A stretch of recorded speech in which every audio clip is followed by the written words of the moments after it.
Hello, everyone. I am Sagrabolic, your envoy of hope, and welcome to WIWR. I started off with Log Horizon. So the thing about Log Horizon is it's the reason this video took so long to come out, because watching through this show, specifically the early parts of the show, was such a fucking slog. Oh my god. The pace is just downright glacial. And when I'd first heard about how good Log Horizon was, I heard that don't go into it expecting a series of, high action.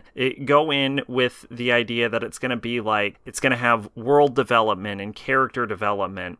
And it's going to be about, a group of people building a society. And so I go into Log Horizon, and the first, 6 episodes are about the most boring fucking action with the most cliche, overdone characters I have seen in some time. Oh my god, it was borderline unbearable. And if you're wondering, does Log Horizon ever get good? The answer is actually yes. It picks up a bit around episode 7, and it actually becomes a watchable good show at around episode 8. But the early parts of it are just awful. Now, the main cast does get a bit of character development, but they don't develop in any interesting or unique ways that you haven't seen a million fucking times before. What actually ends up saving the cast of Log Horizon is the side characters. They end up having a bunch of young, middle school students. I don't know why youth is directly translated to having young, is directly translated to having a low-level character. But basically, when they bring in the younger apprentice cast, the series gets way better because their character development was way more interesting, and they were way more diverse as a set of characters than the generic basic bitches that the majority of the main cast were. It does a good job of establishing its world and then exploring what it sets out, but the setting of that Log Horizon takes place in, Elder Tale, is not an interesting one. So Log Horizon Season 2 continues on from where the first one did, but it also takes more interest in its side characters. It develops them a bit more. But a big portion of this is a raid on a dungeon, which helps develop further groups of side characters. But unfortunately, it does not help the main cast, who are still incredibly uninteresting. But hey, it's fine. Also, watch the dub of Log Horizon. I like it. I like the dub. I enjoyed the dub, mostly because of the Catman. Catman is great. But yeah. So, a lot of it's about a raid. There's a lot of boring combat, but I guess it's a little more interesting because you get to see the characters from, the first season develop and the side characters, and they make them more people as opposed to just, set pieces. And it does a good job of starting to explore aspects of the setting itself, because Log Horizon is all about a bunch of people getting dropped into an MMO, and so as the MMO begins to change, it has the basic plot of Overlord, is what I'm saying. And as the MMO begins to change, aspects of the MMO itself end up, merging with, the reality they're in.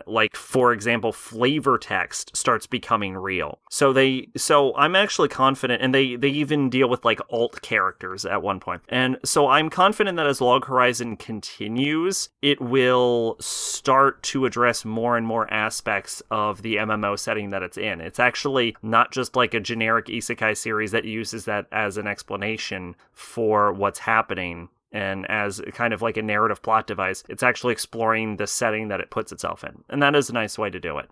My biggest issue with Season 2 is aliens. One Punch Man second season is exactly what I would expect from a sequel to the One Punch Man Season 1 that was transferred its animation studio from Madhouse to Bones to JC staff. It doesn't look nearly as good, but it competently told the story of One Punch Man Season 2. It was exactly what I expected, and with only 12 episodes, it starts the Garou arc without finishing the Garou arc, so not a whole lot to say about it. It's a good watch if you like One Punch Man, which I do, but yeah, you're not gonna get the high octane combat you got in Season 1. HeroAca Season 4 is pretty damn good. It expands on the big three that got introduced last time. There's too much weight put into them as far as the UA school itself goes. But as far as the characters and the whole situation, Deku getting a little better as time goes on.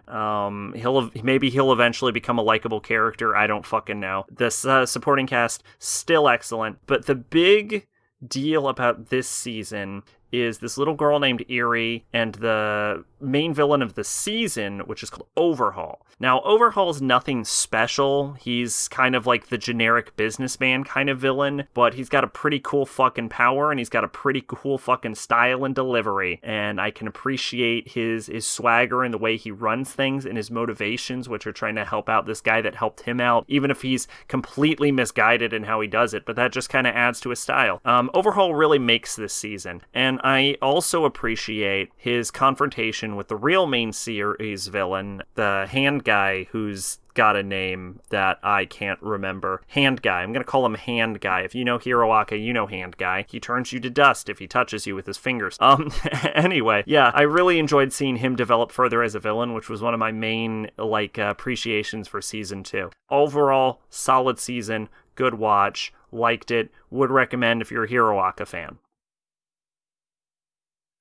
Didn't I Say to Make My Abilities Average in the Next Life is a story about a girl who dies and then gets reincarnated. Tell me if you heard this one before. But she was super awesome in her original life, and by super awesome I mean moderately awesome in her original life. So she asked, hey, what's up, God? You think you can make me average when you reincarnate me into the new world? And God's like, yes, I can. And God made her average in that he used actual averages and didn't make her mundane. And so she's one of the strongest characters in the entire fucking setting because he averaged her power level between the weakest creature in the world and the strongest is apparently really fucking strong, so she just beast modes through everything. The girl herself makes a lot of classic anime references. It's really good for referential humor. It's got a nice, cute, likable cast. Nothing too fancy. Worth noting that the magic in it is done with nanomachines, and there's implications that the world she got reincarnated on used to be a sort of modern, if not futuristic society. So there's kind of an implication that it takes place in a post-apocalyptic world, and the whole of society just destroyed itself with magic, which is interesting. Noukin,